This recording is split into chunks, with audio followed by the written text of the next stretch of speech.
और आप देख रहे हैं V3Y द साइंस ब्रिगेड।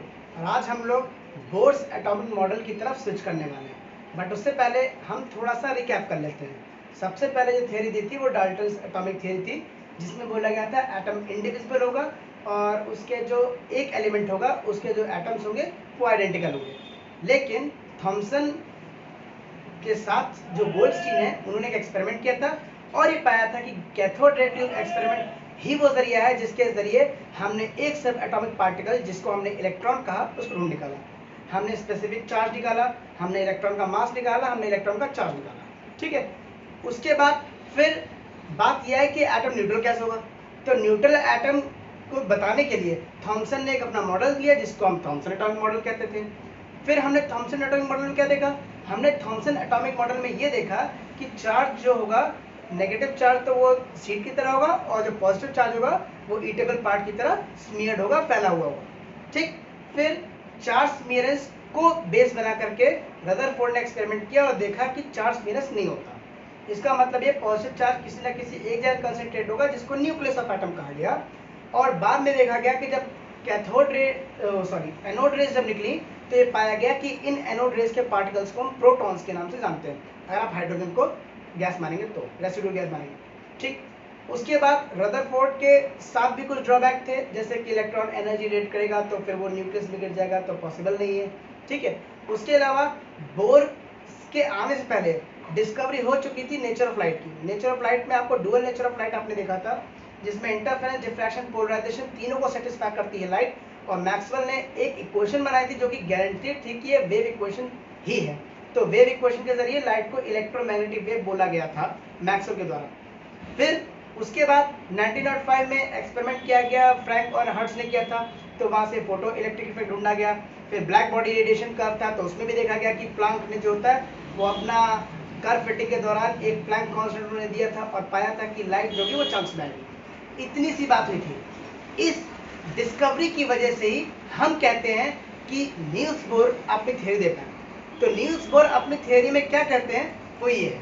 तो next is Bohr's atomic theory. Bohr's atomic theory, bore क्या कहते हैं, प्लैनेटरी मॉडल तो ठीक था, मतलब बेस वही लेके चले थे, लेकिन थोड़ा सा इसको रिफाइन किया गया था। तो पहला स्टेटमेंट उनका क्या था, वो ये था, electrons revolves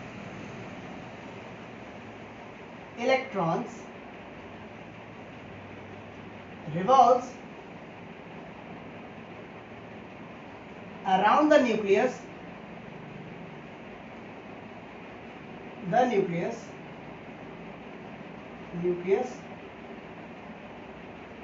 in circular orbits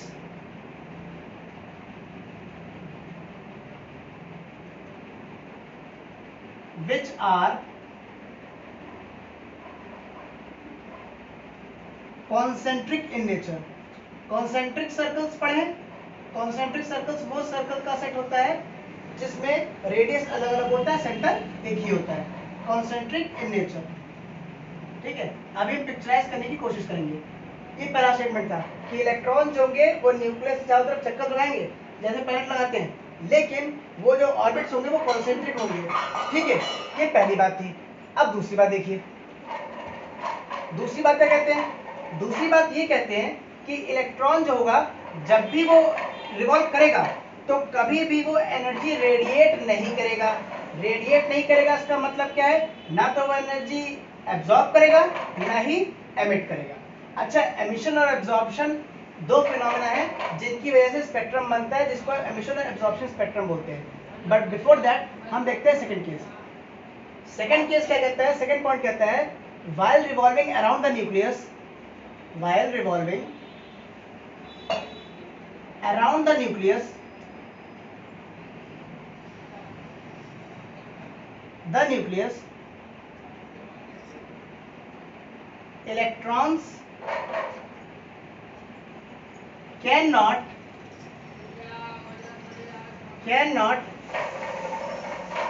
radiate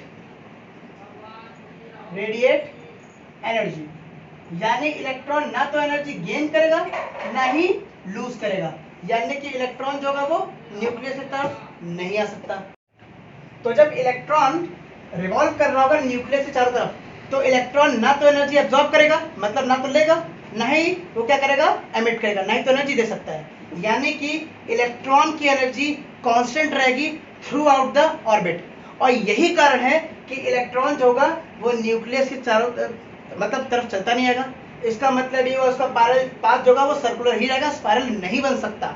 और यही मतलब है कि इलेक्ट्रॉन की एनर्जी क्या रहेगी, कांस्टेंट रहेगी। इसीलिए हम इसकी एनर्जी की स्टेट को स्टेडी स्टेट बोलते हैं। तो हम लिखेंगे इलेक्ट्रॉन्स रिमेन्स इन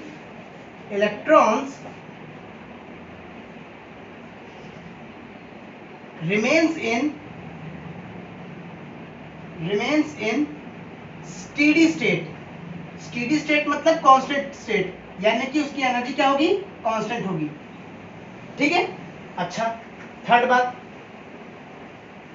बात ये कहती है कि इलेक्ट्रॉन का जो रेडियस होगा, सॉरी इलेक्ट्रॉन का रेडियस तो अभी बहुत दूर की बात है, एटम का जो रेडियस होगा, ठीक है, वो ऑर्बिट पर भी डिपेंड करता है। कैसे डिपेंड करता है, वो ये देखिए। अच्छा, third point, the radius of atom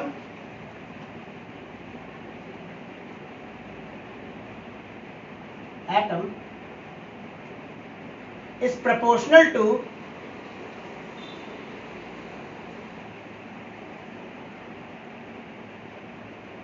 the square of the orbit number of electron।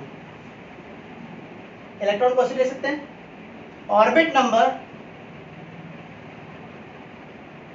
of electron is also called energy level. क्यों? क्योंकि एक ऑर्बिट की तो एनर्जी फिक्स हो जाएगी ना, अभी बोला था स्टेडी स्टेट, एनर्जी लेवल, या फिर कुछ लोग इसको शेल भी बोलते हैं, तो वो एक ही बात है। ठीक। अच्छा, इसमें ये बताया गया कि रेडियस जो होगा वो ऑर्बिट के नंबर के स्क्वायर के बराबर होगा, यानी कि प्रोपोर्शनल होगा। यानी कि अगर हम एटॉमिक रेडियस को r से डिनोट कर रहे हैं और जो ऑर्बिट नंबर है उसको स्मॉल n से डिनोट कर रहे हैं, तो हमारे पास जो रिलेशन आएगा वो ये आएगा।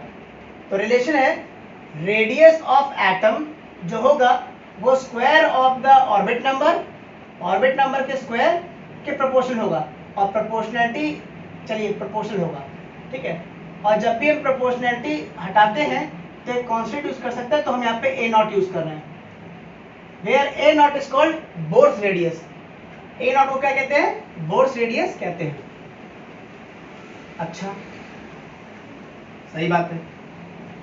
अब अगर मान लीजिए कि आप नहीं भैया हम जबरदस्ती एनर्जी देंगे, क्या कर लोगे, हम कर कुछ नहीं लेंगे, एटम ही रिस्पॉन्ड करेगा। और कैसे रिस्पॉन्ड करेगा, देखिए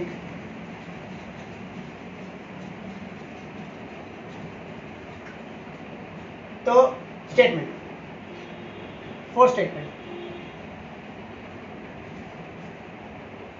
मैंने पॉइंट्स में लिखवाने की कोशिश की है ताकि आपको जल्दी रिमेंबर हो जाए। फोर्थ स्टेटमेंट ये कहता है इफ एटम इज, अच्छा ऐसे लिखिए, if energy supplied to the atom, if energy is supplied to the atom externally, मतलब आप बाहर से एनर्जी दे रहे हैं, कहीं फूंक मार करके तो फनी कॉन्सेप्ट हो गया, फूंक मार करके, इलेक्ट्रिसिटी के थ्रू, मैग्नेटिज्म के थ्रू, हीट करके, साउंड दे करके, लाइट दे करके, कैसे भी अगर आप एटम को एनर्जी देते हैं, then electron in the atom in an orbit लिख लीजिए, gets excited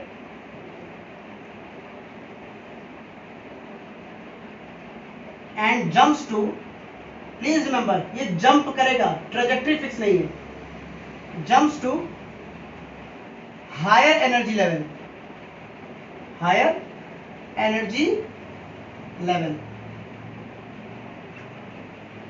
ठीक है, हायर एनर्जी लेवल पर आएगा।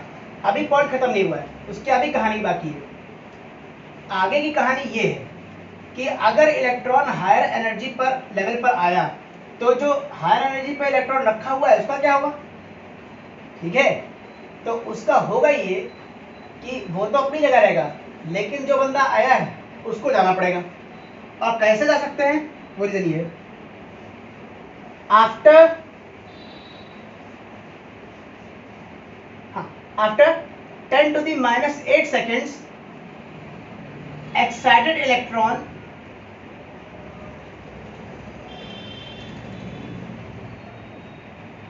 will return to ground state with the help of, या चलिए, with the emission of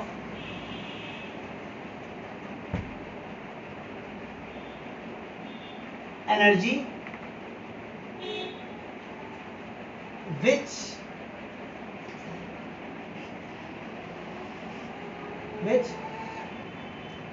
will be given as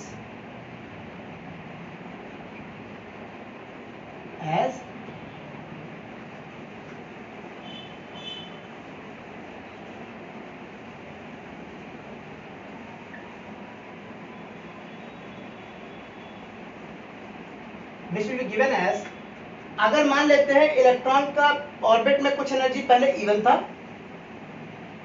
और एक्साइट होने के बाद वो कहां चला गया, E2 में चला गया, थोड़ा सा हायर ऑर्बिट, तो इनका जो एनर्जी डिफरेंस होगा वो चंक में होगा, यानी कि Planck's constant times frequency.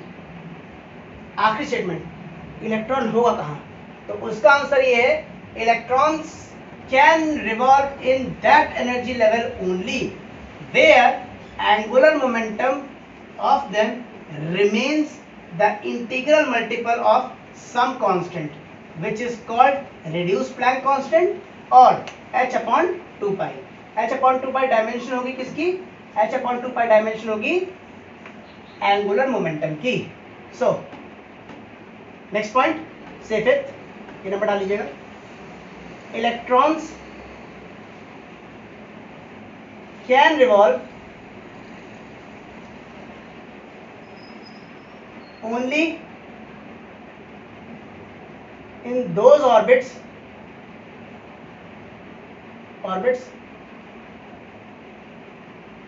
where their angular momentum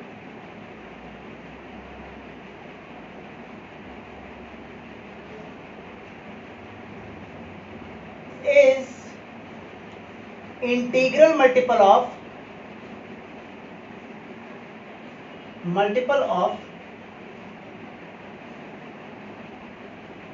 h upon 2 pi, और हायर क्लास में जाएंगे तो इसको h बार भी लिखते हैं, ठीक है, तो दोनों एक ही मतलब है। h और as always the Planck constant जिसकी value 6.6 times 10 to the power -34 joules second होती है, ठीक है। ये 5 पॉइंट्स थे, अब इन पॉइंट को एक्सप्लेन करते हैं, लेकिन एक्सप्लेन करने से पहले हम आपको बता दें, जरा पिक्चराइज करें एटम को। अब जो भी 5 पॉइंट्स हमने बताए हैं उसको जस्ट हम एक डायग्राम में समझाने की कोशिश करने जा रहे हैं, तो अगर आपको नहीं समझ में आएगा तो प्लीज हमें कमेंट सेक्शन में अवश्य बताइएगा, हम उसको फिर से बताने की कोशिश जरूर और जरूर करेंगे। एक एक स्टेटमेंट लेके चलेंगे। पहला स्टेटमेंट ये था कि इलेक्ट्रॉन जो होगा वो न्यूक्लियस के चारों तरफ चक्कर लगाएगा इन सर्कुलर ऑर्बिट, ये हमारा न्यूक्लियस है और इलेक्ट्रॉन चक्कर लगाएगा सर्कुलर ऑर्बिट्स में।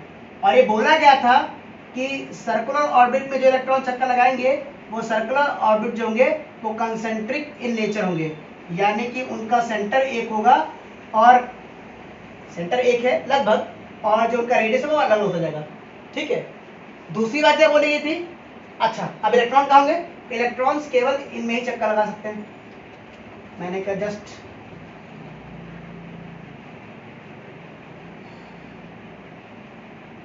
And so on. ये नेचर कैसे का बताऊंगा अभी, ठीक है, एक पॉइंट बचा हुआ है। तो इसमें ये देखा गया कि एटम जो होगा वो न्यूक्लियस है, न्यूक्लियस के चारों तरफ इलेक्ट्रॉन चक्कर लगाएगा इन सर्कुलर ऑर्बिट, और बोला गया था इलेक्ट्रॉन जब चक्कर लगाएगा तो वो एनर्जी रेडिएट नहीं करेगा। पहली बात, एनर्जी रेडिएट नहीं करेगा। दूसरी बात ये है कि इलेक्ट्रॉन जो होगा वो सर्कुलर ऑर्बिट में चक्कर लगाएगा तो एनर्जी रेडिएट नहीं करेगा, जिसकी वजह से इसको हम क्या कहते हैं, स्टेडी स्टेट कहते हैं, यानी कि उसकी एनर्जी क्या हो गई, फिक्स हो गई। तीसरी बात ये थी कि अगर इलेक्ट्रॉन को आपने बाहर से एनर्जी दे दी, अगर इलेक्ट्रॉन को आपने बाहर से एनर्जी दे दी, मान लीजिए कि हमने इसको यहाँ पे, मान लीजिए हमारे पास एक इलेक्ट्रॉन है फॉर एग्जाम्पल, और आपने क्या किया, आपने किया ये कि आपने इसको बाहर से एनर्जी दे दी, तो ये इलेक्ट्रॉन जाएगा और यहाँ पहुंच जाएगा, ठीक है।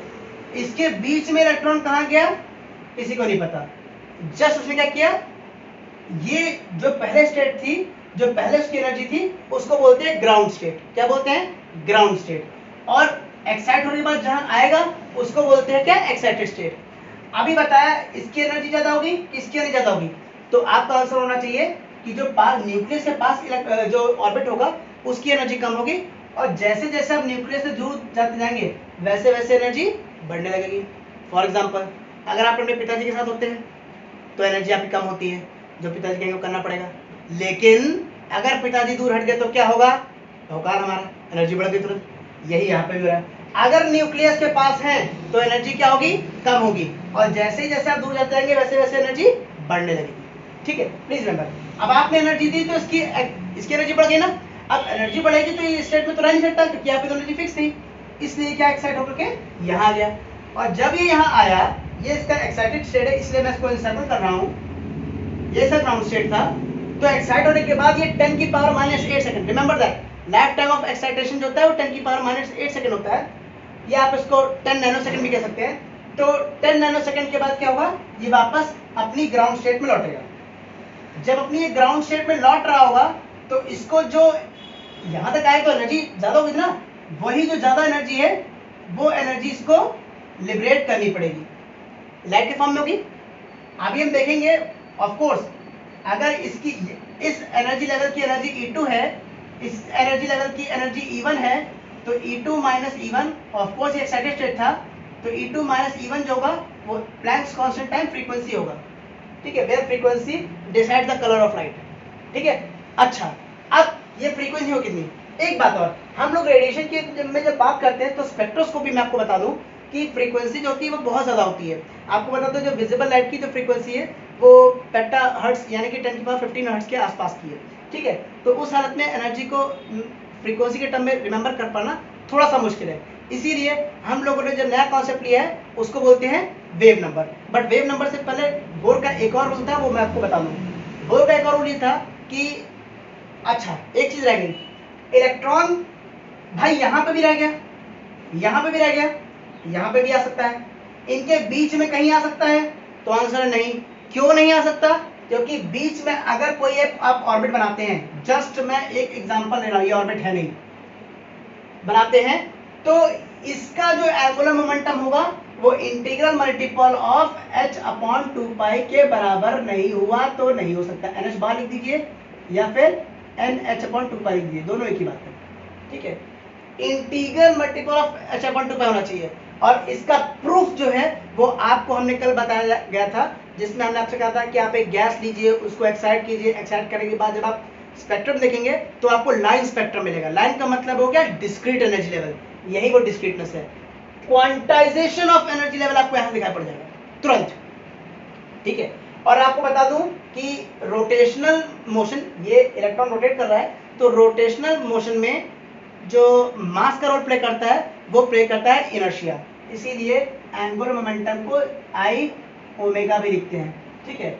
I equals to mass square, ये 2π/t, ठीक है। तो जब आप सॉल्व करेंगे तो जाएगा mvr must be equals to NH/2π, इसको NH बार भी लिख सकते हैं, ठीक है। तो यहाँ से आप रेडियस वगैरह कैलकुलेट कर सकते हैं, clear.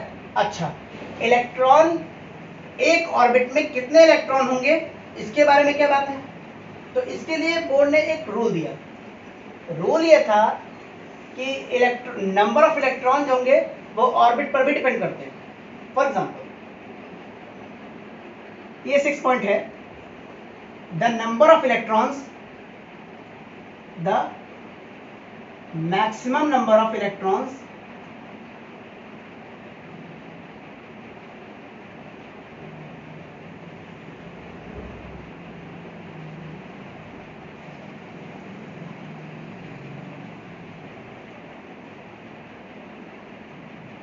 that can be filled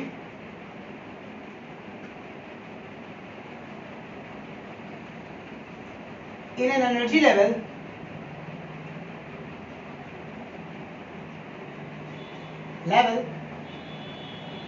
is given by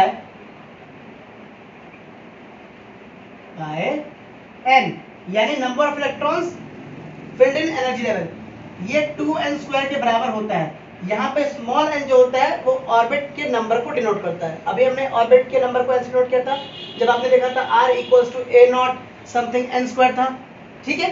तो n जो होगा वो 2n स्क्वायर के बराबर होता है।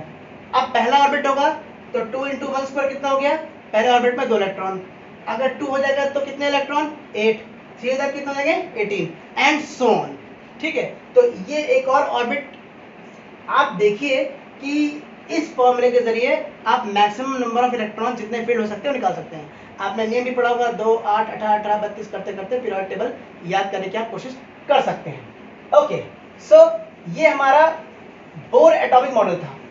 बोर एटॉमिक मॉडल था तो बड़ा अच्छा और कुछ काम भी किया। बोर एटॉमिक मॉडल की जो सबसे बड़ी मेरिट थी वो ये थी कि वो हाइड्रोजन को लगभग एक्सप्लेन कर ले गया था, पूरा तो नहीं लेकिन लगभग एक्सप्लेन कर ले गया था। हमने जब बोर एटॉमिक मॉडल से हाइड्रोजन के ग्राउंड स्टेट एनर्जी निकाली तो वो समथिंग लाइक -13.6 इलेक्ट्रॉन वोल्ट आई थी, जो कि एक्सपेरिमेंटल ऑब्जर्वेशन से एग्जैक्टली इक्वल थी, ठीक है।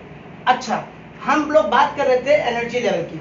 तो एनर्जी लेवल को जब हम डिफाइन करते हैं तो हमको फ्रीक्वेंसी बतानी पड़ेगी, क्योंकि अभी आपने देखा था क्वांटाइजेशन कंडीशन कहती है E2 - E1 equals to h nu, लेकिन फ्रीक्वेंसी ऑफ लाइट इतनी ज़्यादा होती है कि आपको याद करना थोड़ा सा मुश्किल होता है। इसीलिए हम जो नया कॉन्सेप्ट लेके आएंगे उसको बोलते हैं वेव नंबर। तो वेव नंबर क्या होता है? वेव नंबर होता है कि the number of waves in 1 centimetre length, ये बाय डेफिनेशन है, इज कॉल्ड वेव नंबर। तो ये फ्रीक्वेंसी ऑफ वेव्स ये भी है, लेकिन ये फ्रीक्वेंसी वेवलेंथ के हिसाब से ना कि टाइम के हिसाब से। और इट इज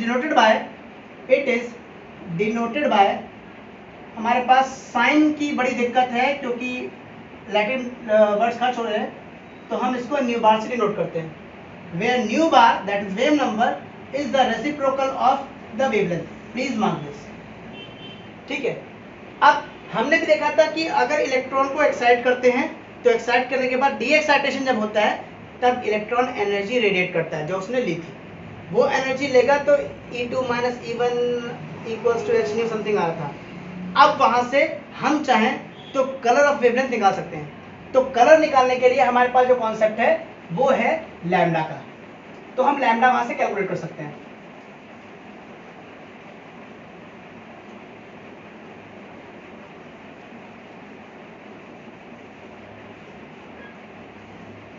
तो सर्कुलर एनर्जी लेवल्स होते हैं, बट आपको समझाने के लिए हम बता दें कि अगर मान लीजिए आपके पास 2 एनर्जी लेवल है,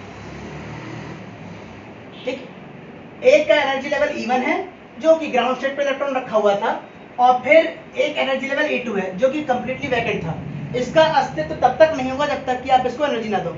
एनर्जी लेवल कोई स्ट्रिंग नहीं है कि इस पे इलेक्ट्रॉन चक्कर लगा रहा है जैसे बीड जो होता है वो स्लाइड करता है, नहीं।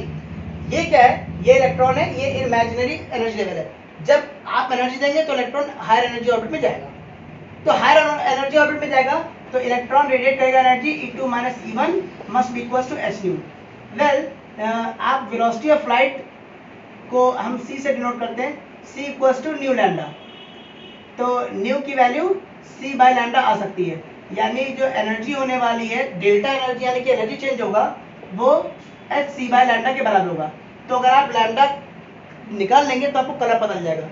तो रिडबर्ग के साथ बोर्ड ने काम किया था और ये पाया था कि वेव नंबर और you say that 1 upon lambda, ये जो होता है वो some constant r into 1 upon N square minus 1 upon M square के बराबर होता है, जहां पर एन स्क्वायर जो होता है वो ग्राउंड स्टेट है, मतलब कि जिस ऑर्बिट में इलेक्ट्रॉन पहले होगा, और ये जो है ये एक्साइटेड स्टेट है। ठीक है, और r जो है इसको बोलते हैं हम रिडबर्ग कांस्टेंट, रिडबर्ग कांस्टेंट। ठीक है, इलेक्ट्रॉन एक्साइट होगा, एक्साइट होने के बाद जब वो ग्राउंड स्टेट में आएगा तो वो कुछ ना कुछ एनर्जी छोड़ेगा जिसका value H C by lambda होगा।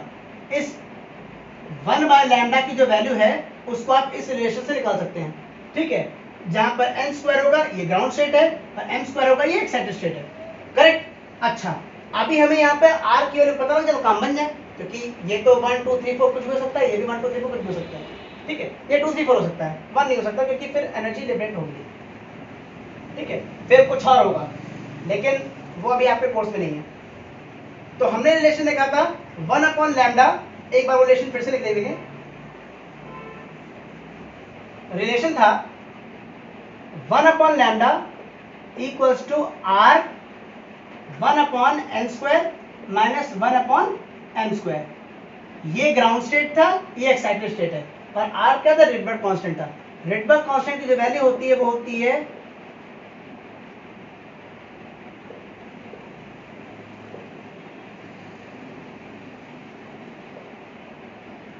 ये वेव नंबर है, इसलिए जो डायमेंशन होगी वो सेंटीमीटर इनवर्स आने वाली है, तो आप इसके आगे सेंटीमीटर इनवर्स भी लगा सकते हैं।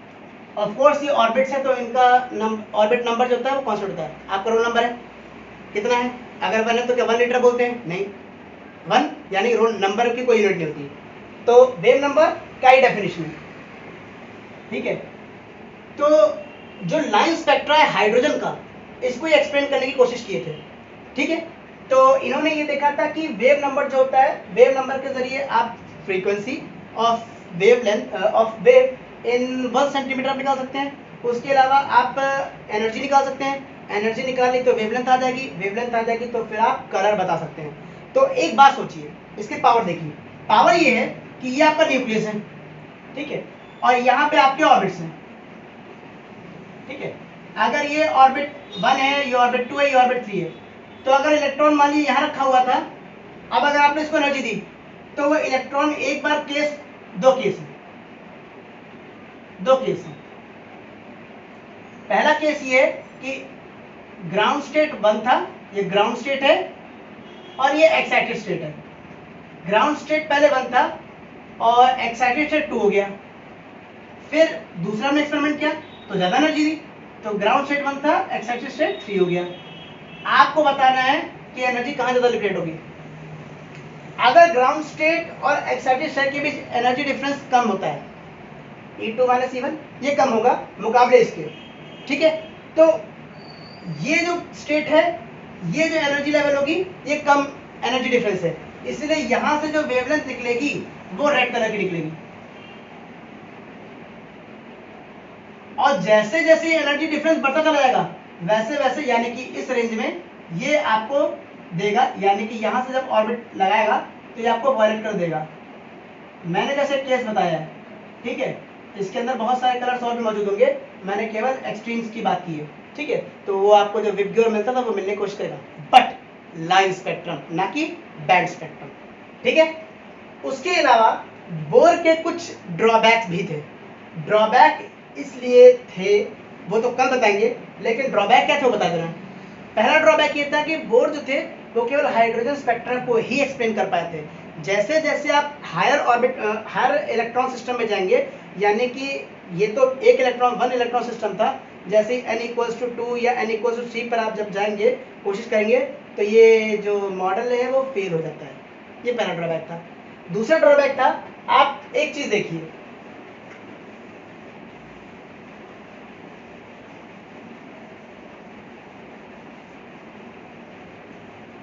आप ये देखिए कि ग्राउंड स्टेट मान लीजिए E1 है, एक्साइटेड स्टेट E2 है, ठीक है। इलेक्ट्रॉन यहां था, आपने इसको एनर्जी दी, ले भैया उछलो, तो उछल के कहां चला गया, वो यहां चला गया, ठीक है। आप जब वापस लौटेगा एनर्जी जनरेट करेगा, तो आपको जब रेडिएशन निकलेगी तभी तो रेडिएशन मिलेगी, तो इनका डिफरेंस फिक्स है, जी हाँ, E2 माइनस E1 जो होगा वो एक कांस्टेंट होगा, हालांकि बचने की बराबर होगा बट एक कांस्टेंट होगा। तो आपको सिंगल वेवलेंथ मिलनी चाहिए, एक लाइन मिलनी चाहिए, एक स्पेक्ट्रल लाइन मिलनी चाहिए, इसको एमिशन स्पेक्ट्रा बोलते हैं, ठीक है। और अगर मान लीजिए आप लाइट देते हैं और उसके बाद आपको कुछ कलर मिसिंग मिलते हैं, तो वो जो होता है वो एब्जॉर्प्शन स्पेक्ट्रा होता है। तो एमिशन स्पेक्ट्रा में आपको कलर्स मिलते हैं और एब्जॉर्प्शन स्पेक्ट्रा में पीक्स कुछ गायब होती है, ये दोनों में अंतर है। तो यहाँ पे क्या हुआ, यहाँ पे ये नीचे आया तो उसने रेडिएशन क्या की, एमिट की, ठीक है। जब एमिट करेगा रेडिएशन तो आपने देखा कि यहाँ पर एक स्पेक्ट्रल वेवलेंथ होनी चाहिए, बट ऐसा हुआ नहीं। जब हाई रिजोल्यूशन से देखा गया तो ये जो एक स्पेक्ट्रल लाइन है, ये एक स्पेक्ट्रल लाइन है, इसके साथ एक लाइन और थी, ये क्यों है इसको भी एक्सप्लेन नहीं कर पाते। अब यहाँ पर आप देख सकते हैं एमिशन और एब्जॉर्प्शन दोनों स्पेक्ट्रा आपको दिखाई दे सकते हैं। आप जब रेडिएशन छोड़ेंगे तो आपने जब इसको रेडिएशन दोगी तो कुछ ना कुछ एनर्जी दोगी, तो इसने ये एनर्जी एब्जॉर्ब कर ली, यानी कि इस एनर्जी डिफरेंस का वेवलेंथ आपको नहीं मिलेगा। यानी कि अगर आपने कोई स्पेक्ट्रम दिया है ये, तो आपको मिलने के बाद क्या मिलेगा, केवल 1 2 3 4 5, 1 2 3 में भी 2 3 मिले, दो वेवलेंथ, दो यूनिट से क्या एब्जॉर्ब कर लिया, तो आपको वो दो पीक्स नहीं मिलेंगी। यानी कि ये है आपका एब्जॉर्प्शन स्पेक्ट्रा, ठीक है। और जब ये रेडिएट करेगा तो ये है आपका एमिशन स्पेक्ट्रा। स्पेक्ट्रा से, स्पेक्ट्रम का ही प्लूरल है स्पेक्ट्रा से आप इलेक्ट्रॉन और एटम के बारे में लगभग 90% जानकारी हासिल कर सकते हैं, ठीक है। कल के अध्याय में हम लोग देखेंगे quantum mechanical model of this atom, क्योंकि रदरफोर्ड जो हमारा बोर्स एटॉमिक मॉडल है, ये दो चीज़ों को एक्सप्लेन नहीं कर पाया, एक तो फाइन स्पेक्ट्रल लाइंस और दूसरा मल्टी इलेक्ट्रॉन सिस्टम को एक्सप्लेन नहीं कर पाया था। तो हम लोग जब कल देखेंगे तो क्वांटम मैकेनिकल मॉडल देखेंगे। यहाँ पर क्वांटम मैकेनिक्स से डरने की जरूरत नहीं है, हम आपको बिल्कुल सिंपल कॉन्सेप्ट में बताने की कोशिश करेंगे, बट बिफोर दैट हम लोग मैटर का एक और नेचर देखेंगे। तब तक के लिए इतना ही, और देखते रहिए V3 by the science brigade. तब तक के लिए धन्यवाद।